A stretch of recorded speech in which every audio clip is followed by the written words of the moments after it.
All right, guys. So we're going to kick it off with the NBA awards that happened a couple days ago. Let's talk about the MVP, James Harden, coming out of Houston. This season, James averaged 30 points a game. He had 8 assists, shot 44 from the field, 44%, 36% from the three-point line, 85 from the free throw line, and yeah, pretty decent stat line. Do you guys think that that's an MVP season? Well, yeah, I totally agree with that. James Harden, most valuable player to me is if you took that guy off a team they couldn't win without. And I think James Harden is that guy. Not saying they couldn't win some games. They would still win some. But if you take him off of that, they are a completely different team. The only other guy I would consider for that is Russell Westbrook from the Thunder. But I really, if you take him off that team, they're still not a super great team. They're still bottom seed of the playoffs in the West or not in the playoffs. So I think James Harden, very deserving, outstanding season from him. I was glad to see he got this award. I would like to argue one point, and no disrespect to James Harden. I'm glad he finally got his MVP. Well deserved. We know he came up as a runner-up last year, and then he was also in top 3 in voting a couple years ago. You said most valuable to your team, and I think that's LeBron. I mean, you take LeBron James off the Cavs, I really don't think that's a playoff team with Kevin Love being your best player. LeBron came in third in the voting, just so you guys know. You could also argue LeBron for every award for every season he's been in the NBA. That's that's true. Because he is that good. And I don't even really like LeBron, but he is that good. No, I'm just trying to make a counterpoint right, on that. I get you. Like everyone says, LeBron can be the MVP every single year. It's nothing new, and I think people get this voter fatigue, even though he had one of the most incredible seasons we've ever seen. I'm an old guy. Yeah, I mean he's 33 years old. It's his 15th season. He averaged 28, 8, and 8. I mean that pretty much says it all. Played all 82 games, so his durability is through the roof for a guy playing his 15th year. But again, no disrespect to James Harden. I mean, he had the best team in the best conference, and he was the best player on that team. So it usually goes to, the MVP award, that is, usually goes to the team with the best record or second best record, with I think the one anomaly recently being Russell Westbrook and the Thunder. I think they finished with a 4 or 5 seed last year when he won his award. No, I just think LeBron, if we're talking about most valuable player to your team, if that's what it is, agreed. Regardless of record, we understand that he was in the Eastern Conference and the West is obviously the superior conference. And, I mean, really just the lack of talent, I think, is what, and the fact that it's LeBron James and he already has 4 of these trophies really drives voters away from voting for LeBron. But like Cale said, he came up 3rd this year. He's always going to be top 3 in voting, if not at minimum top 5, and I think for at least the next 3 to 4 years. So real quick, you brought up OKC and Russell Westbrook. Russell Westbrook's won an MVP. Now James Harden has, and KD. So 3 guys that OKC has drafted have now been MVPs. That says something about OKC's ability to draft players coming out of college. That's pretty remarkable. It is, and to touch on that real quick, you have to think what went wrong for these guys when they were all on the same team. Not to mention that they had an all-star caliber player in Serge Ibaka. Then they also had a great 6-man in Reggie Jackson, who's in Detroit right now. All those guys were on the same team at one point, and they only made it to 1 finals, and they lost. Just imagine if they could have made that work, and they all stayed together, and they were all in this MVP caliber form together. You think Golden State's got a good team now, but James Harden, Kevin Durant, Russell Westbrook, they're 3 of the top guys in the league by far right now. Yeah, and I think the top argument for that is, does James Harden become James Harden in Houston if he stayed in OKC in that 6-man type role? Oh, no, I don't think so at all. I think he needed to get on his own to develop himself and not rely on those other 2.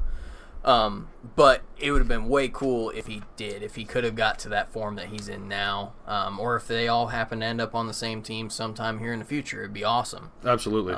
But, yeah, I don't think he could have got to where he was at without going out on his own.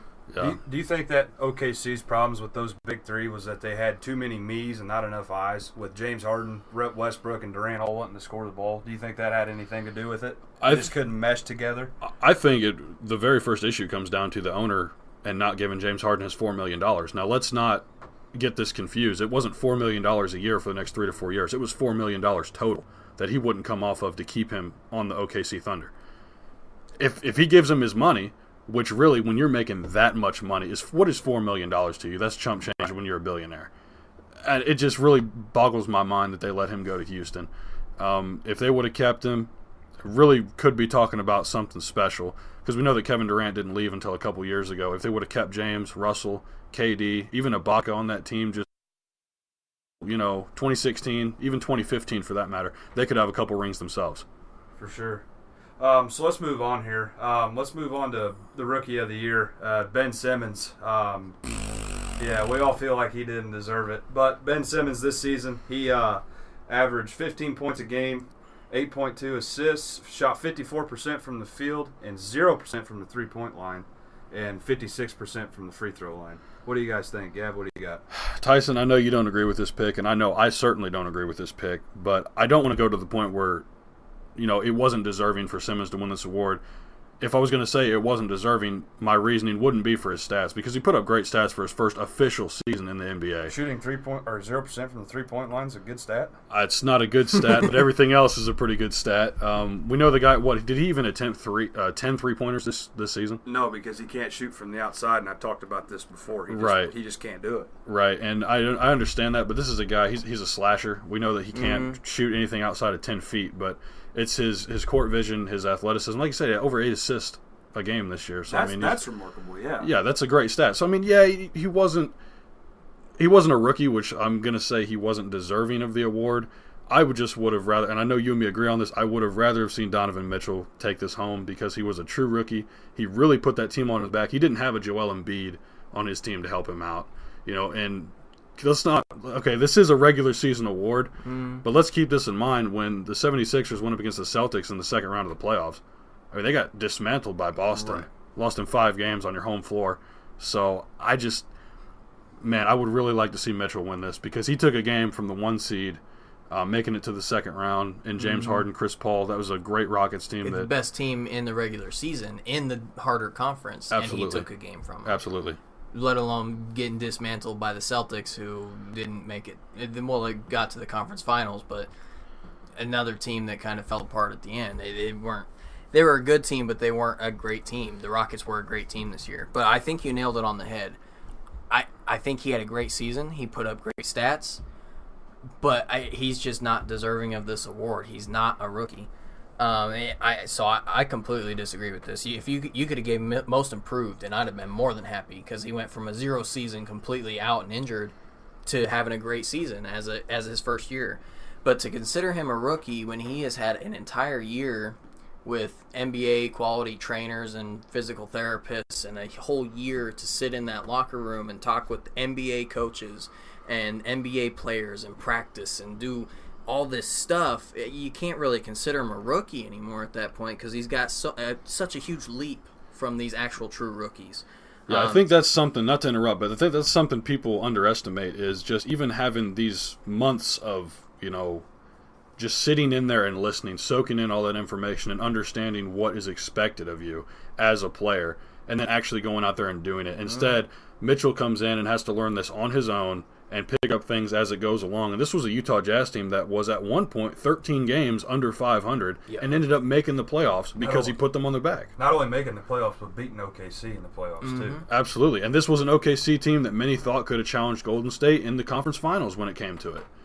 And not only did they get here, like you said, he put them on their back. He carried them all the way to the playoffs and through the first round, and took a game almost by himself. I'm not going to say by himself. He had a little bit of help.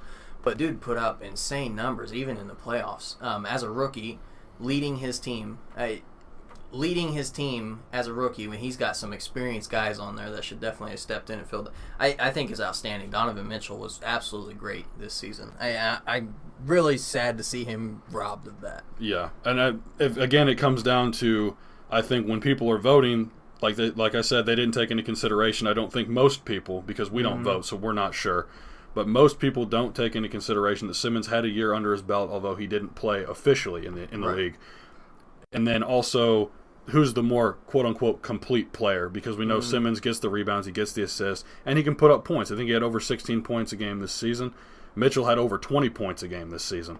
He only had 4 rebounds, 4 assists, and obviously Simmons had 8 and 8. So I think it comes down to, what do you value more? Scoring, winning, stats? I mean, what all goes into this? I think it's a very opinionated award. obviously, as Right. is with all of these. But again, yeah, Mitchell, I think you and me are on the same page here. He definitely should have won it. Agreed. I'm starting a petition for Donovan Mitchell for Rookie of the Year next year, 2019. If anyone wants to get on that bandwagon, I'll go ahead and sign that. I'll be the first one. All right, so moving on. Sixth man of the year, Lou Williams, L.A. Clippers. My man. This season, he averaged 22 points a game, 5.3 assists, shot 43% from the field, 35.9, so almost 40% or 36% from the three-point line, 88% from the free throw line. What do you guys think, Tyson? well, this dude coming off the bench, you said it, put up 22 points a game. Most starters in the NBA don't put up 22 points a game.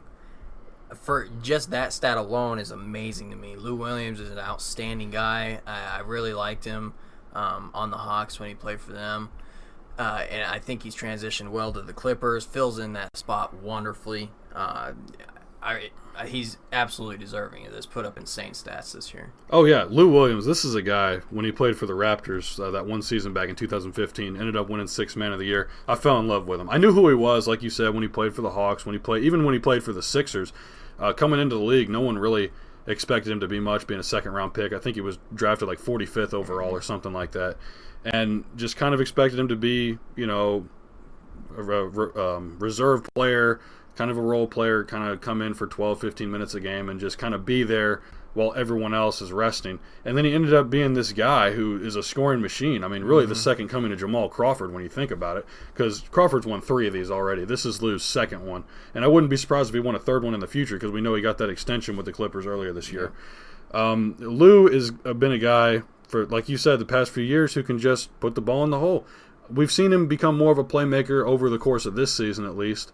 But this year, averaging 22 points a game off the bench, almost making the playoffs for this Clippers squad who, some people had high hopes for, but they had a lot of injuries. They had a lot of misfits on the team and trying to get that cohesion going and never really got there. But they still went 42-40 in the Western Conference and didn't make it. That shows you how tough the West is.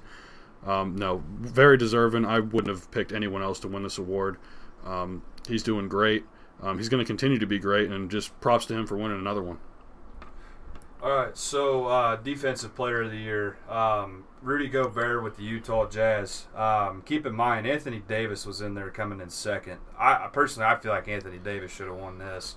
But Rudy Gobert, he averaged 13.5 points a game, 1.4 assists, 62% for the field goal percentage, and 68% free throw percentage.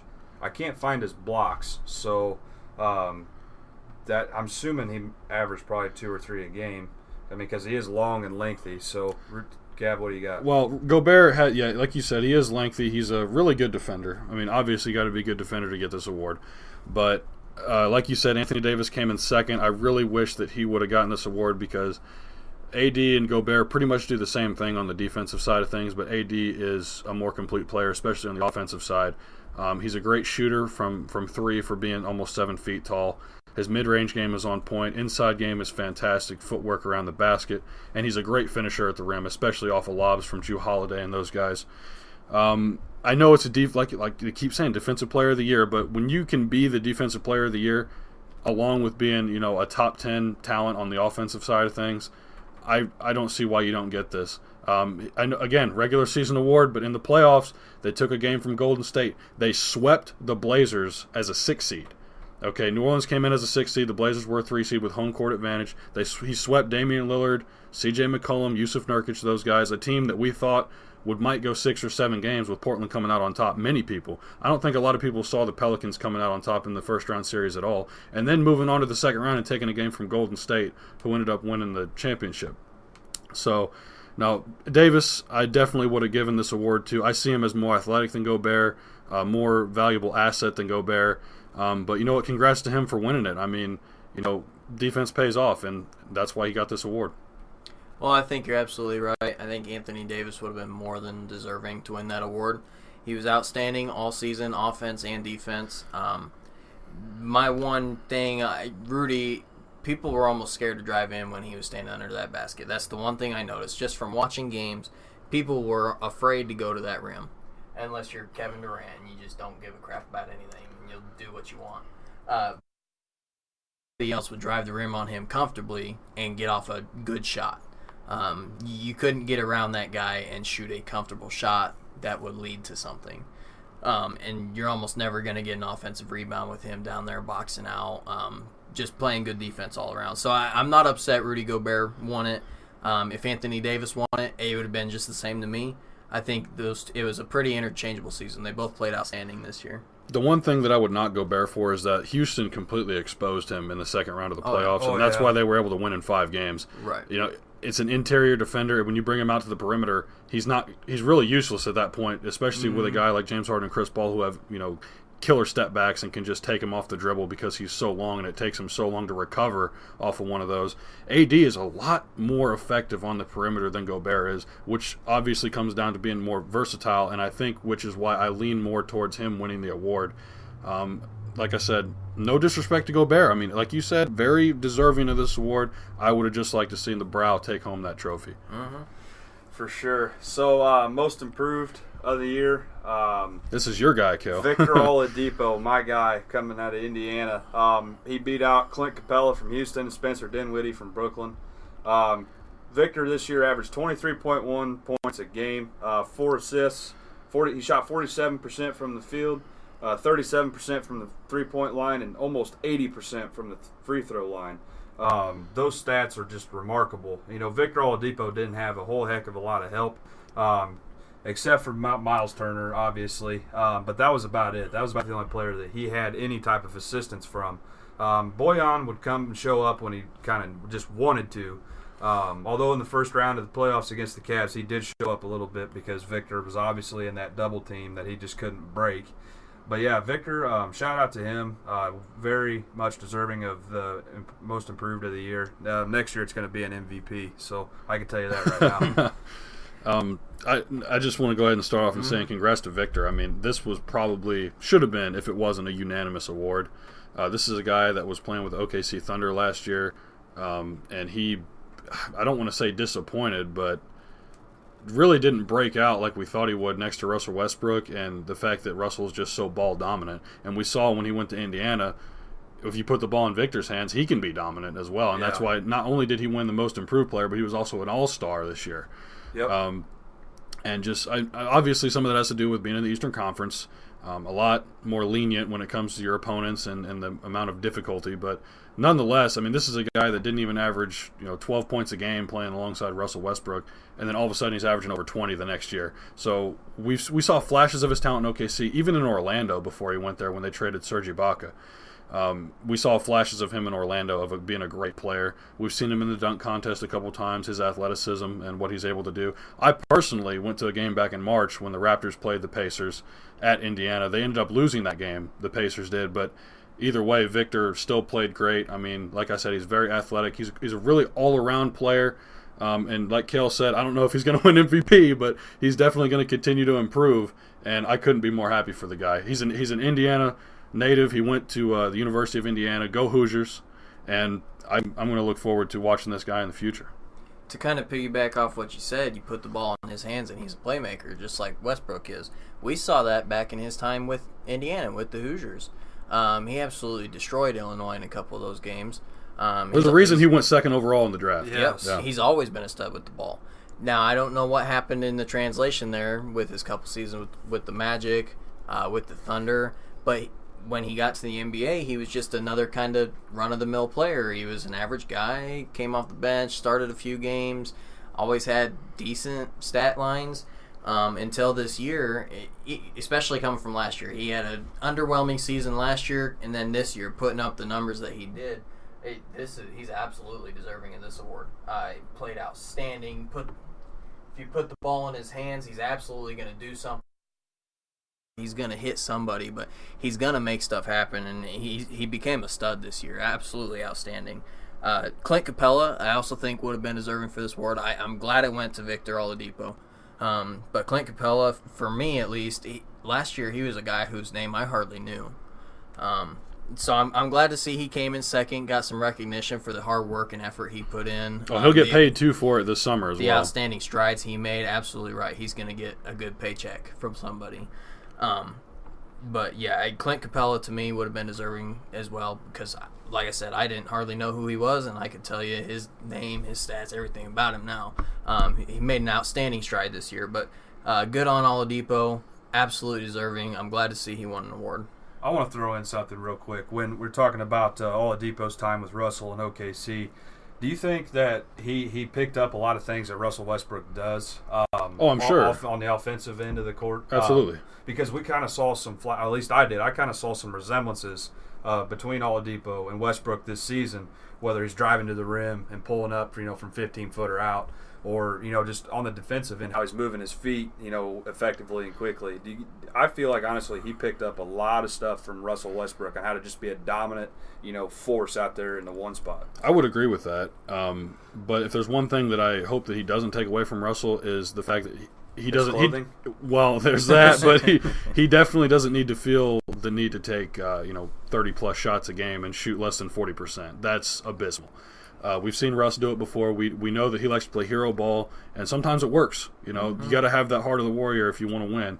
But sometimes you need to be willing, when you're getting triple teamed, to make that extra pass to the guy that's open. Kind of like what LeBron James does. And some people like to knock him for that, and there's other people that don't knock Westbrook for it, and they say, you know what, we're happy to see him do that and take matters into his own hands. But at the same time, it's a team game. That's why there's 5 guys out there. So I definitely think Victor's more of a playmaker than Russell Westbrook is. I know that he gets 9-10 assists a game. That's a hot take. But it is like, I don't want to say that it's stat padding, but the 10 assists, I feel like there needs to be an asterisk next to it, because he'll play great for the first 46 minutes, and the last 2 minutes he'll throw the game for you. He'll make or break the game for you. Yeah. So now, I disagree slightly with that. I think he did learn some stuff from Westbrook, but not on the playmaking and shot taking and all that. I think he always had that. I think he's always been an outstanding scorer and playmaker. I think what he learned from Westbrook was the confidence. Westbrook will shoot the ball 40 times a game. Fair, that's fair. Yeah. I think Oladipo finally learned from him that to be an all-star, you got to play like one. You got to shoot the ball. You got to do what you got to do. I think he learned that confidence and a little bit of that swagger from Westbrook, and I think that's what helped him. We know Westbrook has swagger too. We see it not only on the court, but like Cale said earlier, in some of them crazy outfits that he likes to wear. All right, guys, let's move on. Coach of the Year, Dwayne Casey, out of Gav's team for Toronto. Personally, I don't agree with it. I feel like Brad Stevens should have won. Basically, not only for the regular season, losing Gordon Hayward right at the start, first game of the year, but losing Kyrie, pretty close to playoff time, and not having Kyrie, and Marcus Smart stepping up with Terry Rozier, Scary Terry, and Jason Tatum, just pulling all those guys together, and telling them to play team ball and being so young. I personally feel like Brad Stevens kind of got hosed on this award. That's just my take on it, Gavin. What do you got? See, and I think that's a fair point to make. Obviously, I'm ecstatic about it. Coach Casey has been with us for the past 5-6 years, and he's been outstanding for us. Gave us the best record in franchise history, going 59-23. I really hate to see him go, but at the same time, we're 0-3 to LeBron in the playoffs the past 3 years, and that's a problem. If he stays in the Eastern Conference, we definitely have a problem. Bigger than we already have. But when it comes to Coach Casey, what he was able to do this year, especially from last year, in distinguishing Lowry and DeMar and coming away from this isolation basketball style that they were accustomed to the past 3 years, and then getting the ball moving, especially getting the young players involved and having hands down the best bench in basketball, not only stats-wise, but the fact that you were able to go 5-6 guys deep into it, especially when guys were hurt. When I went to Indiana, we had a guy playing Malcolm Miller. Okay, guarantee you no one knows who I'm talking about, but he was like the 12th man on the roster. He stepped up, and he was a reason of why they won games.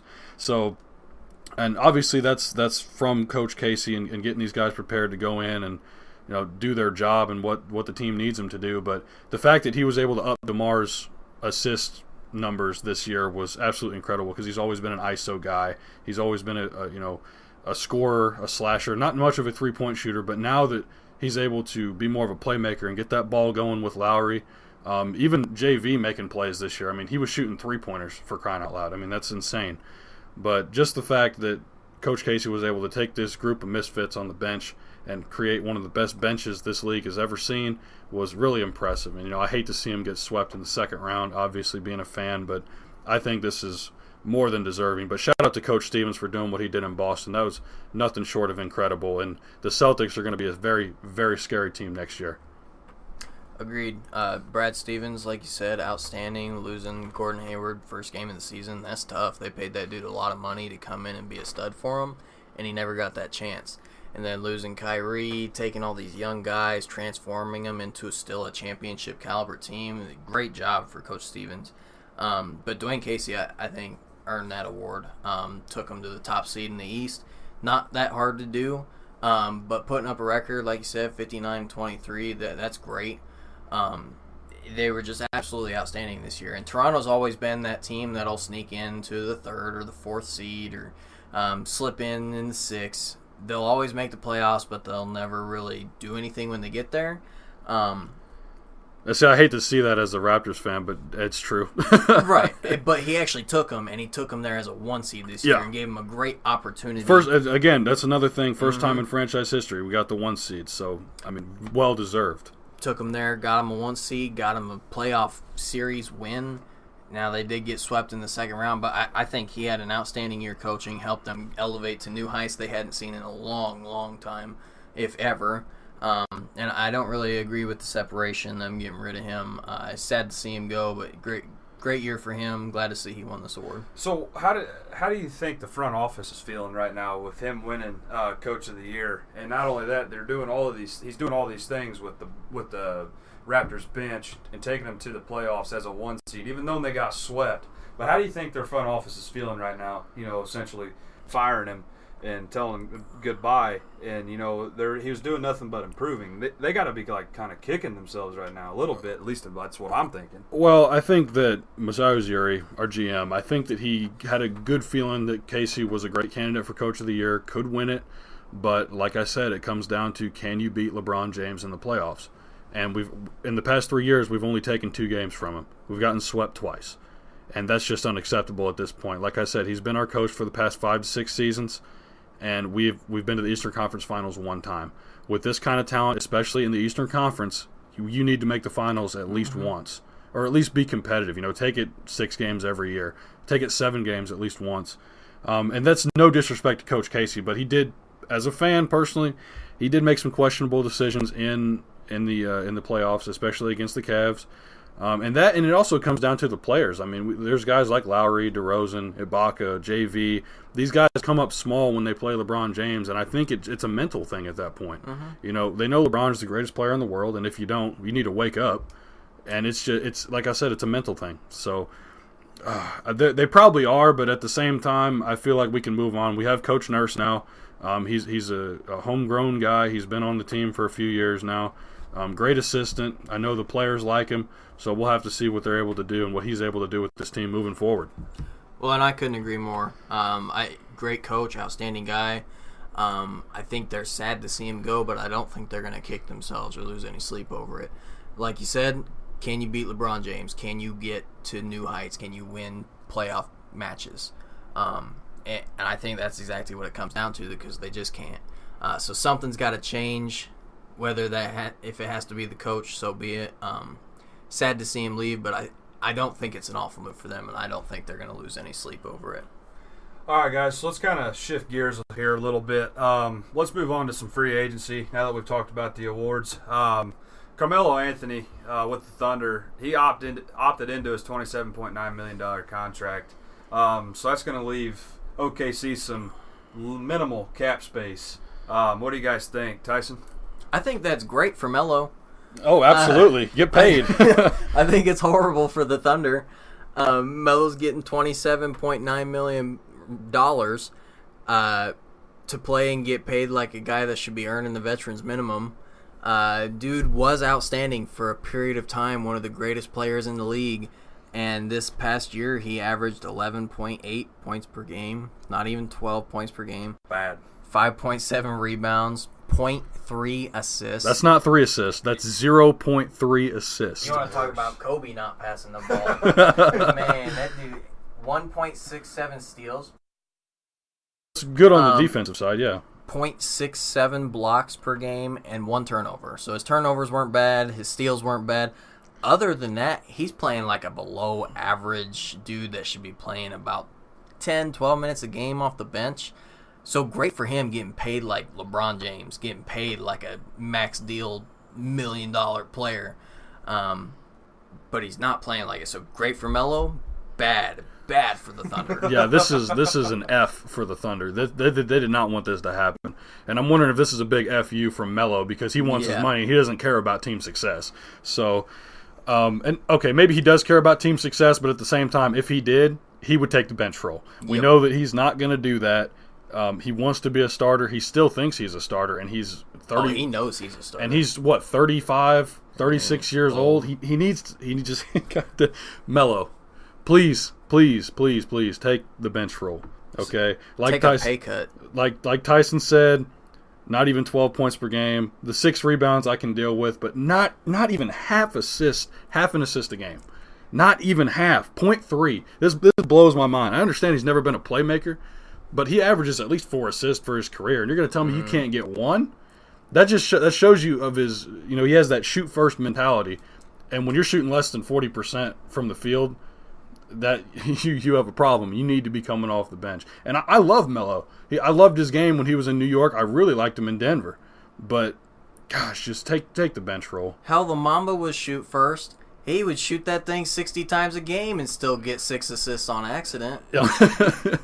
My thing is watching Carmelo, watching Russell Westbrook, and watching Paul George this season was absolutely excruciating to me.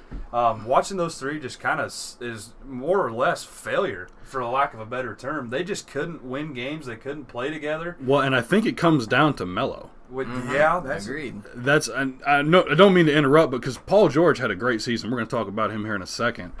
Russell Westbrook had a great season. The Thunder had a pretty average season because I think Melo was the X factor. I don't know if this is true. I think I got it off NBA.com, but they have a top 5 lineup when it's Roberson, Adams, PG, and Westbrook all on the floor together at the same time without Melo. Mm-hmm. So when Roberson went down, I think that was the turning point of the season when I think he tore his ACL or tore his Achilles. I can't remember what happened, but he had that season-ending injury with his leg, and after that, they kind of just fell apart. PG had a great season, like I said, but Melo, man, I mean, even if he just played less, I wouldn't even care if he started if he only played 12 minutes a game. I mean, at that point, I think you're not shooting yourself in the foot. The problem is I think he was playing like 32 or 34 minutes a game, not even averaging like a point for every 2 minutes he's out there. Yeah. It was just all around not good for Melo. Well, and I can tell you right now is I had him on my fantasy team, and I took him, I think, in the 3rd or 4th round thinking that he would be a quality player. Absolutely not. I thought that he would be a great 3rd option, right. And it was abysmal. Like we said, I got really nothing else to say about it. Unless he wants to accept that bench role and work on his playmaking ability, which you're not going to teach an old dog new tricks. There's really nothing going for the Thunder right now. This is probably the worst thing that could have happened, especially if they miss out on Paul George in the next couple weeks. But we'll have to see. So let's move on. Let's talk about Paul George. I feel like they're going to miss out on Paul George because he just opted out of his $20.7 million contract to become an unrestricted free agency. I think he's free agent. Excuse me. I feel like he's going to be heading to LA, possibly with LeBron, maybe Kawhi. What do you guys got, Gavin? Well, I couldn't agree with you more. I definitely feel like he's leaning towards Los Angeles, but like you said, I think it's all going to depend on what the Lakers do with the Kawhi situation in San Antonio, the LeBron situation, whether he's going to opt into that player option by the end of today in Cleveland, and possibly work on a sign and trade with the Houston Rockets, or maybe even just stay in Cleveland for another year to see what everyone else does. He's not staying in Cleveland another year. And you would think That's not, and I would hope not. But if he does stay, then the next free agency class, you got guys like Jimmy Butler, you got Klay Thompson, you got Kyrie Irving, and what they're going to do. So we'll have to see what LeBron wants to do. But when it comes to George, I definitely think that he should be going to Los Angeles. I mean, even if he wanted to go to Philly. And fit in nicely, be the number 1 option with Ben Simmons, Joel Embiid. He could definitely, average the most points per game. Definitely what Philly's looking for, too. They want a 3-and-D guy. They want a guy that plays defense. Paul George, averages 1.3 steals, almost a block a game. He was an all-star in the West, even though he was a reserve. That's no easy accomplishment. Averaged 25 points per game next to Russell Westbrook, which is, I think, and I think his most underrated stat, Yep. honestly. 25 points next to Russ, who likes to shoot 30 times a game, is pretty hard to do. 6 rebounds, 3 assists. I just think if he did want to stay in OKC, he would do it for the money. He's going to make about $45 million more over 5 years than he would with any other team. Other than that, I mean, he's from Los Angeles. He said a couple years ago when he was in Indiana that he wanted to play for the Lakers. So I don't see why he wouldn't go right now. They got a great core going on right now with Lonzo Ball, Kyle Kuzma. If they can keep Julius Randle, they also got Brandon Ingram. But like Magic Johnson said, he's looking to get 2 max deals, if not this year, definitely next year. So I think Paul George is looking good and being one of those guys that Magic takes in. Well, we got 3 big-name guys on the free agency right now with Kawhi, LeBron, and Paul George. Well, the issue with Kawhi is that he's a part of the talks, but he's not an actual free agent. Right, he's not an actual free agent, but at the same time, there's still 3 big names. Right. And if Magic's looking to sign a max deal with this year, this would be the optimal time because he's got PG and LeBron. Yeah. Right there, there's just 2 max deals. He doesn't have to wait till next year because if my opinion, if Magic can't get LeBron to come to LA this season, then he's not going to end up in LA. Then that's just 100% biased, obviously. But LeBron is going to get out of Cleveland. I mean, he's not staying. But if he doesn't go to LA, I think he's going to end up in Philly with Ben Simmons and Markelle Fultz. That's just 100% my opinion. But that's just Magic's looking to sign that max deal within the next couple of years, and he's got an opportunity to do so right now. Once again, PG opting out of his deal. Great for him, bad for the Thunder. I highly doubt this dude's coming back. He saw what happened there. I don't think he wants any part of it. Yeah, he might make a little bit more money with them over the span of the next couple years, but I don't think he's got any chance of winning anything with them, especially not playing in the Western Conference. So good for PG getting out. I think he goes to the Lakers, like you said. He's from LA. He wants to play there. All the stars are kind of lining up for him right now. So I would love to see him go there, get a max deal, actually have a chance to perform with some young talent, some other guys around him besides Russell Westbrook.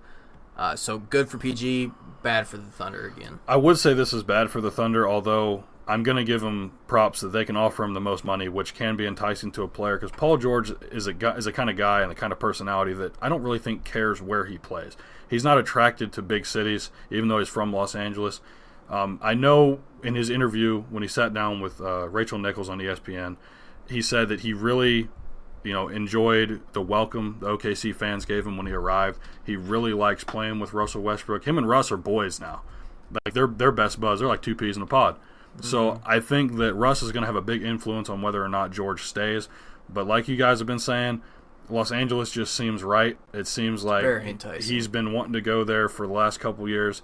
I can't imagine he would change his mind now. There's rumors that his parents want him to go there. His wife wants him to go there. So why wouldn't George want to go there? Happy wife, happy life player. Yes. Absolutely. Live and die by that. Moving on, we've kind of touched on it already. Kawhi Leonard, obviously, he's been very vocal about wanting out of San Antonio. San Antonio right now is trying to rebuild their bond with Kawhi, which is not going to happen. No. They've already burnt that bridge. So what do you think, if he does leave this year and he does opt out of his contract, where do you think he's going to end up? Do you think he's going to end up in L.A., Boston, or elsewhere? What do you guys got, Tyson? So I actually have a very different opinion about this one. The Spurs are not going to trade one of the best players in the league to another team in the Western Conference. He's got no shot of going to the Lakers this season, and he really wants to be there. Now, I don't think he's going to go to an Eastern Conference team either, because he wants to play for the Lakers. No team is going to put out that kind of money for a short-term 1-year rental on this dude. It's an expensive 1-year rental. He wants to be in LA, and I think teams are scared of that, and especially Boston. I don't think they're willing to give up some of these young pieces like Jason Tatum or Jaylen Brown or their first-round pick from the Sacramento Kings in 2019 next year. So, honestly, I think he's not going to get traded. I think the Spurs are going to hang on to him just to kind of screw him over a little bit. I think he'll stay in San Antonio, not play again this year. I think it ends up bad for everybody, and then he'll go to LA next year and get a max deal. I don't think that I can't agree with that. Why would the Spurs keep him and get nothing for him? We saw what OKC did with Kevin Durant, and they ended up with nothing. I mean, this was very recent. This was only a couple years ago. If San Antonio keeps him, and he's been extremely vocal. I wouldn't even say very. He's been extremely vocal about not only wanting out, but going to the Lakers. Even if he doesn't get traded to the Lakers, they have to take a deal for him. Something, anything, because history says, yes, when you trade away a star player, you obviously get not as much in return. You get less value in return. That's history. Mm-hmm. Okay? But with that said, there's no way the Spurs keep him knowing that he passed on a super max contract, $206 million that he left on the table to not stay in San Antonio because he's not going to take the extension. So even though they have him for another year, I mean, they would have to trade him at least by February. But why even wait that long if you can get more now? Because the deals are just going to keep getting less and less the closer it goes because teams aren't going to be like, okay, if you're not going to give us to him before the season starts and get an 82-game rental, we're sure as hell not going to give you a 32-game rental come February. If they're not going to trade him to the Lakers, I feel like Boston could definitely offer them a package. They have the assets to do so. They still have some picks to give up. They obviously have a lot of young talent that San Antonio would be interested in Popovich especially. They know that they're kind of rebuilding, but I can't see them holding on to But them. why would Boston give up those young guys that have already proven that they can come in and play for a guy that they're going to have for a year? Well, because in a couple years, they're going to have to let at least one of them go. They can't pay everybody. So if you want to give up a Marcus Smart or a Jaylen Brown for 1 year, or Kawhi Leonard, if you can get a championship for at least 1 year, I mean, isn't that worth one player and a couple picks? I don't know. I think the chances of getting a championship are, I'm not going to say slim, but they're not very good, still having to play against the Western Conference. You could even bank on, if you win a title with Leonard in Boston, you could pitch that to him and say, screw Los Angeles. Stay here. Win more rings with us. Become a Celtic legend here. Forget Los Angeles. Be a Celtic for life. But I still think the chances of them winning that championship, even if he does come, are not great. So you don't think maybe, let's say Jaylen Brown and 2 first-round picks for Kawhi Leonard, they even throw in Marcus Smart because they have Scary Terry on the roster. Mm-hmm. You're going to tell me a lineup of Kyrie Irving, Jaylen Brown, Kawhi Leonard, You Gordon, said they traded Jaylen Brown. Or for a first-round pick, yeah. Oh, okay. Well, let's stop. Start over. I'm So you said Jaylen, 2 first-rounders, and Marcus Smart. and they're gone, right? Okay, so you got Kyrie Irving, and you got Scary Terry, Gordon Hayward, Kawhi Leonard, and Al Horford. That's your starting 5, with Jason Tatum coming off the bench. I'm not saying that's not a great starting 5. I just don't. You could even have Jason Tatum start at the 2 and have Scary Terry off the bench. See, I agree with Tyson on this, basically for the fact that Boston is trying to go young. They're trying to build a young core. And I honestly agree with him because I feel like that Boston will not trade Rozier or Scary Terry or even Brown for the fact of that matter. Just basically they're trying to keep this young core up because they know Kyrie's not going to stay forever. They know that that Gordon Hayward isn't going to stay forever. Gordon Hayward's now playing on that bad ankle. But they still have Hayward for 4 years. Right, 4 years. But they could have these guys, for upwards of 8, 6, who knows? They could have most of that solid core for at least 3 more years. So I would think it's incredibly stupid on Boston's part to throw that away for 3 or 4 good years for a chance at a great one. Chance at a great one with Kawhi. Well, this is my thing. If he's not going to go to Boston, that's a fair point to make. Why would Danny Ainge waste all the assets? I'm just trying to play devil's advocate and say that Danny Ainge is the kind of guy to make this move. Right. We've seen it in the past. Okay. Which scares me a little bit because I really like what Boston's got going. Listen, he traded Paul Pierce, Kevin Garnett, Gerald Wallace for 4 first-round picks from Brooklyn. Yep. Okay, those guys still had a couple years left in them, and he said, screw it, I want the picks. No one saw that coming, but then again, no one thought Brooklyn was that stupid to make that trade. But with that said, if he wants to go to Los Angeles, and LA is willing to give up, let's say, Kyle Kuzma, Brandon Ingram, 2 first-round picks, and Kawhi is going to go there next year anyway, why wouldn't you take those assets back? Well, I don't think LA is going to offer all that for this year for him because they know he wants to come there anyway. So why would they give him that good of an offer? Because LeBron James, they don't know if he wants to come there by himself. If they're many people have come out and said if they get Kawhi Leonard, they land LeBron James. So they're looking at this as trading Brandon Ingram, Kyle Kuzma, maybe even throwing in Lonzo Ball just to get rid of LeVar for LeBron James and Kawhi Leonard together. I get what you're saying. And then if Paul George doesn't want to come to LA for whatever reason, he goes to Philly or stays in OKC, they can re-sign Julius Randle, and then they have their 4. Julius Randle's coming into his own, and then they still have a $4.4 million veterans minimum that they can give out, or not a veterans minimum, a mid-level exception that they can hand out to somebody. So I think that they could still have a great team, and they could be a 4 or 5 seed in the West. I mean, you got Kawhi Leonard and LeBron James on the same team, even with a couple good role players like Randle, even somebody else, like I said, that they can sign on a mid-level. I think you're looking at a playoff caliber team, even in the West. For the Lakers, I think focus on Paul George. I agree. Get him wrapped up. Right. Convince LeBron. That's a great matchup, LeBron and Paul George. That's a great combo. And put that as part of your package. Kawhi is coming next year. I don't think they should waste all their young assets either. Any first-round picks. I just don't see it. Kawhi would definitely help with LeBron. It would almost make it certain, in my opinion. Well, I think Leonard would love to. Leonard is a better player than George. Yes. So I think they have a better chance of making because they're not going to win the title with just those two. No. But they have a better chance of getting to like the conference finals with Kawhi than they do with George. And that's no disrespect to him, because I think that George is a top 10 player, maybe pushing it, maybe top 15 player, but Kawhi is a top 5, top 4.